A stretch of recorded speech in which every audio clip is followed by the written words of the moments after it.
Começa agora o programa que vai fazer você buscar o judiciário brasileiro. Quanto é? Fala pessoal, sejam muito bem-vindos a mais um programa Quanto é? O programa que vai fazer você conhecer o valor das indenizações no Poder Judiciário Brasileiro.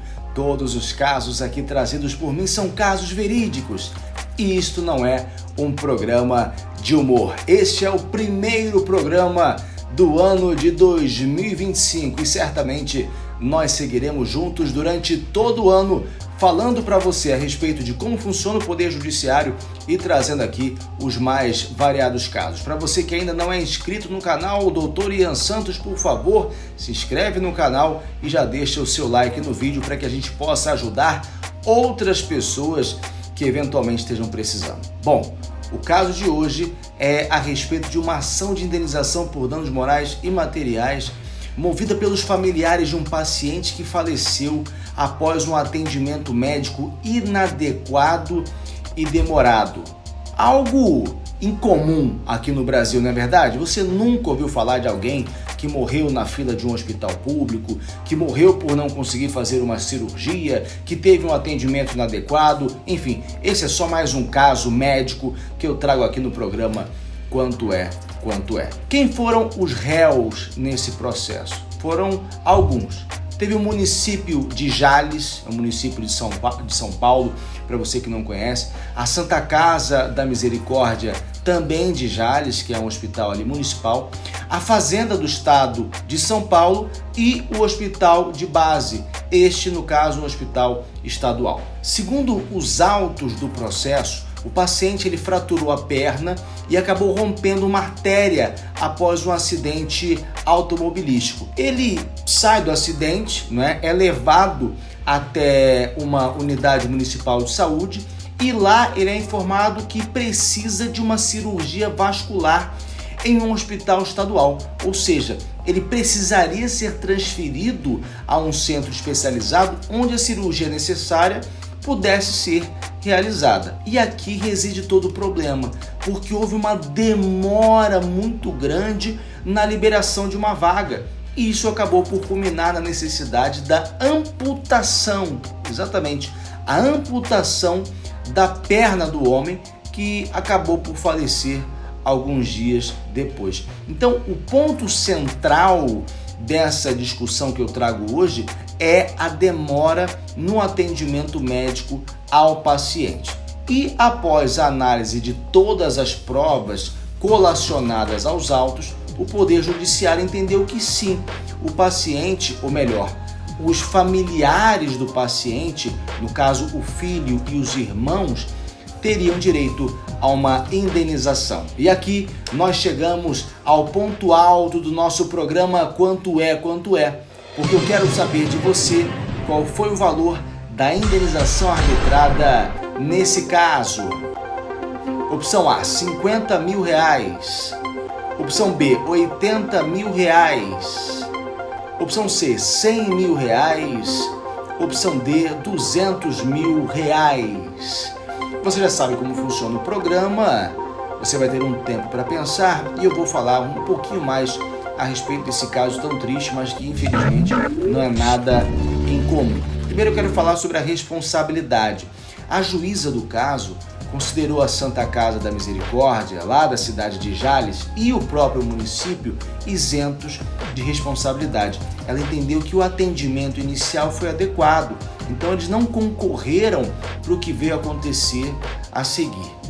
Então, por consequência, a responsabilidade recaiu sobre a Fazenda do Estado de São Paulo e também sobre o Hospital de Base, em razão da demora na transferência do paciente para um hospital com uma estrutura adequada para poder realizar aquela cirurgia.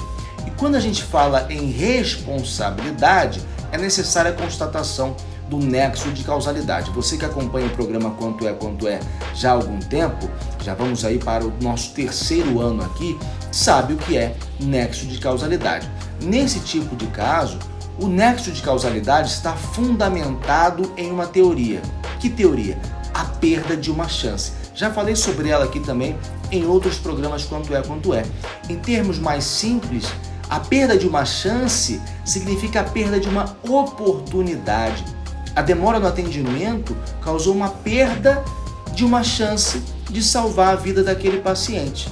E quais são os elementos que a teoria da perda de uma chance exige para que ela possa ser aplicada? Pois bem, primeiro, a existência de uma chance. É necessário mostrar qual foi a chance perdida e o que poderia acontecer caso a conduta não tivesse ocorrido.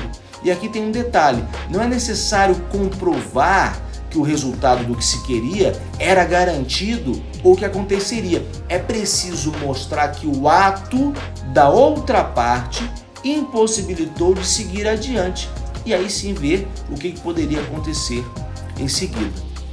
Outro requisito, conduta. É uma ação ou uma omissão. É fazer ou deixar de fazer alguma coisa e essa ação ou omissão tenha, por consequência, a perda da oportunidade em relação a uma outra pessoa. E aí o nexo causal. Tem que existir uma ligação entre a conduta e a perda de uma chance.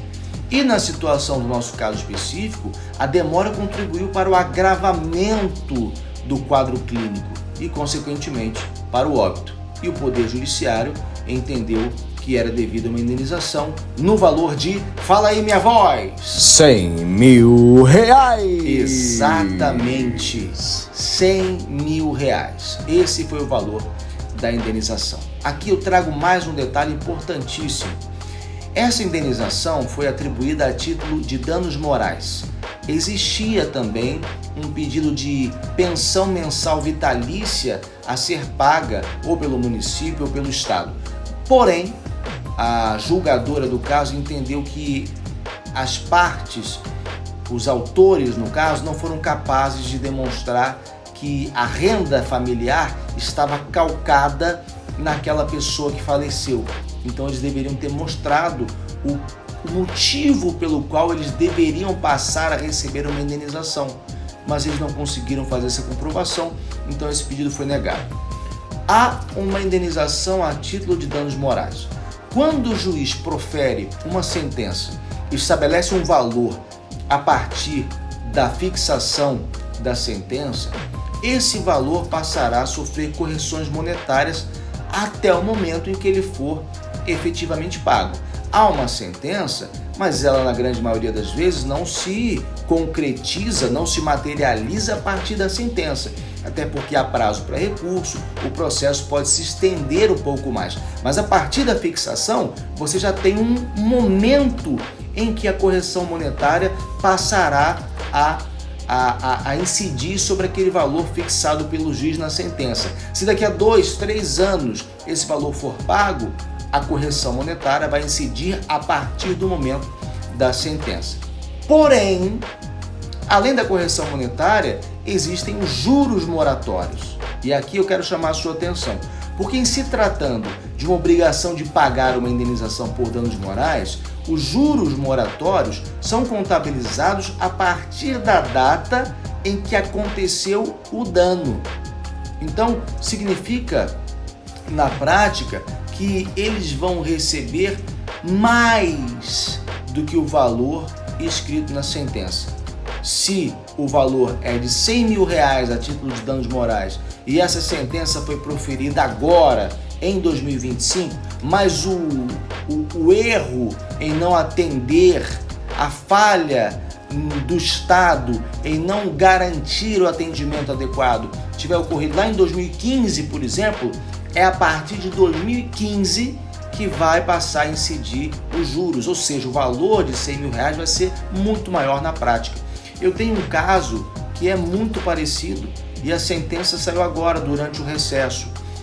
É um caso em que o paciente não teve o diagnóstico adequado relacionado a uma sífilis.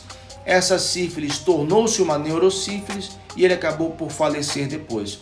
A filha, a viúva, ou melhor, 3 filhos e a viúva me procuram. Nós processamos um hospital particular, talvez o maior aqui da região da Grande Florianópolis. O processo foi iniciado em 2020 E agora, durante o recesso, houve a sentença. Uma sentença no valor de R$60 mil, R$15 mil para cada uma das partes. Eu ainda vou recorrer, mas o valor não vai ser propriamente R$60 mil, porque se nós contabilizarmos a partir da data em que houve o dano lá em 2020, esse valor ele passa aí dos R$120 mil. Ou seja, é algo importante para que você saiba que o valor fixado na sentença, o que está escrito na sentença propriamente, não é aquilo que vai ser pago na prática, será um valor maior. É isso, eu espero ter elucidado algumas questões. Para você que não me conhece, eu sou o Dr. Ian Santos, advogado. Conte sempre comigo. Vejo vocês no próximo programa.